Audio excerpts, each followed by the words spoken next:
Welcome back. We are now ready to talk about the 5 different project choices that you have. I hope that you've printed out the syllabus so you can jot some notes down in the margins as I'm talking to be thinking about which is going to work for you. A reminder that this needs to be your original unique work for this course.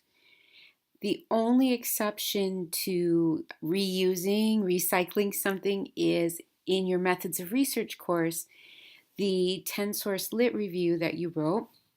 You can use that as part of your project as long, obviously, as you're sticking with the same topic. Anything else from any other course that you've previously done is not permissible. This is a new project. So let's go ahead and look at the first 2 options. These are what we call literature surveys. It's a synonym for lit review. And these are big lit surveys. If you look, each one has a minimum of 50 references that are cited in the paper. And obviously, when you're doing a lit survey of that magnitude, you are really going down deep into your topic. You will have a statement of the problem, the significance of the problem, why is it important to research, and then you're going to look for current, unless you're doing a historical part, then you might have things that are older, but current research, usually we say in the last 10 years at most, and if it's within the last 5, even better. The 50 resources that you use, out of those, a minimum of 25 must be peer-reviewed studies. The other sources can be other articles, books. We call those often op-ed, opinion, editorial types of things. You can have more than 25 be research studies, but at least 25. Now, Lit Survey A and B are exactly the same, except for the end. If you look at A, you are going to do a critical analysis of the research that you found, and based on that research, you are going to end with implications for action and or further study.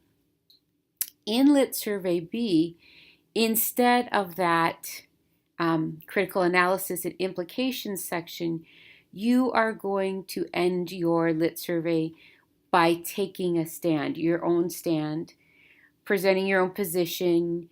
In that section, you can go into first person with I. You can bring in your own experience. In Lit Survey A and in the bulk of Lit Survey B, remember, you're serving as an editor. So everything is in third person. You're not going to use I or we in first person. You're not going to use you in second person. It's going to be they, he, she, etc.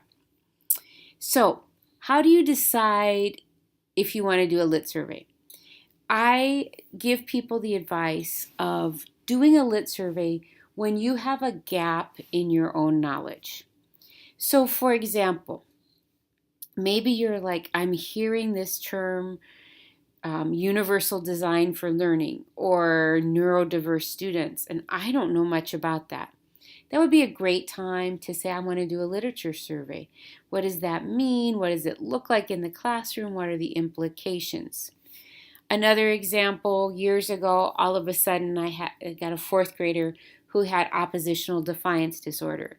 He was out of control, pushing out the screens in my portable classroom and running away, and single mom didn't know how to handle him.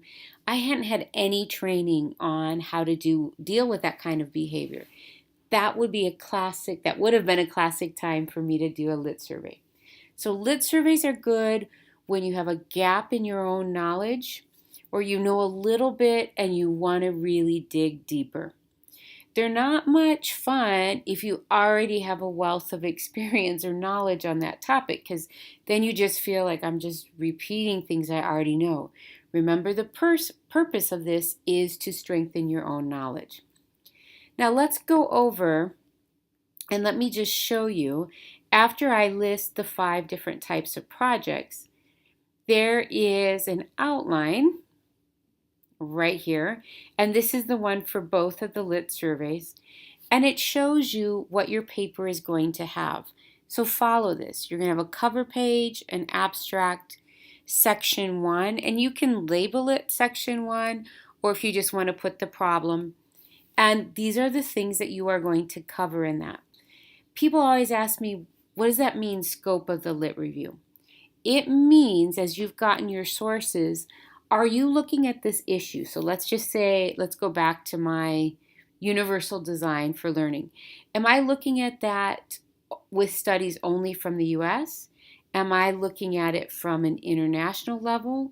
Am I looking at it K-12? Am I only focusing in on primary grades? That's what the scope is. Who is included in your study or in your lit review? Notice I've given you an approximate page number. It's just that. If you're at 1.5 pages, don't just throw in hamburger helper to make it meet this. If you're at 4 pages, that's okay too.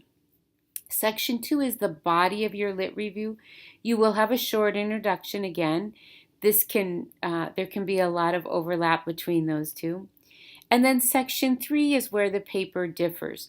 If you're doing A, this is your implications section. If you're doing B, that's your position of the author. And notice this runs around 5 to 7 pages.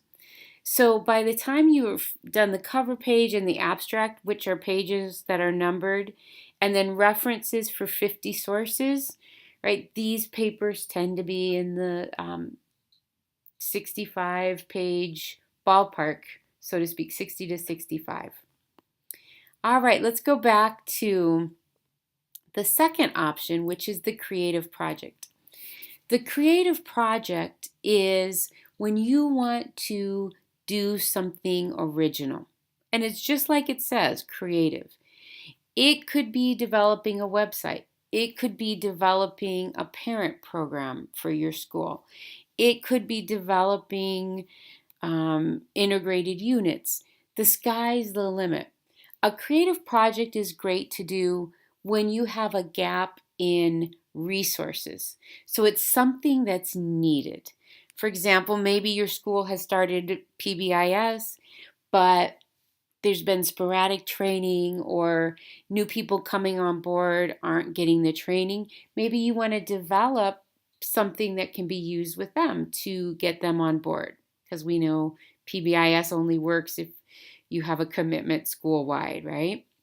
So for the creative project, you still will do a lit review with a minimum of 15 references.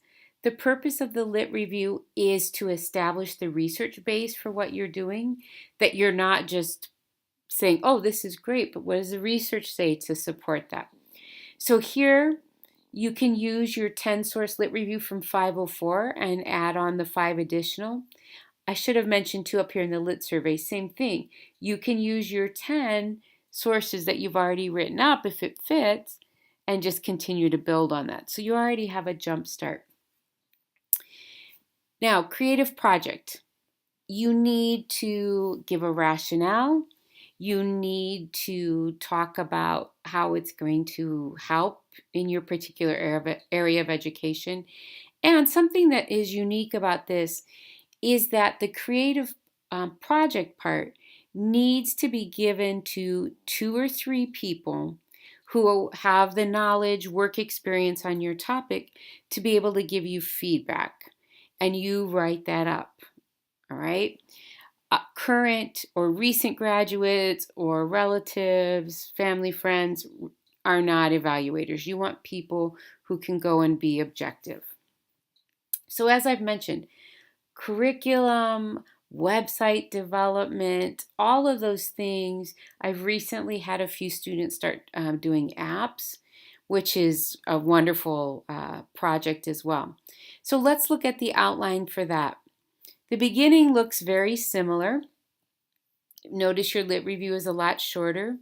Section 3 is a narrative on how did you get the idea, how did you develop the project, who did you involve, How are you going to implement your project, or how have you implemented it if you already start using it right away?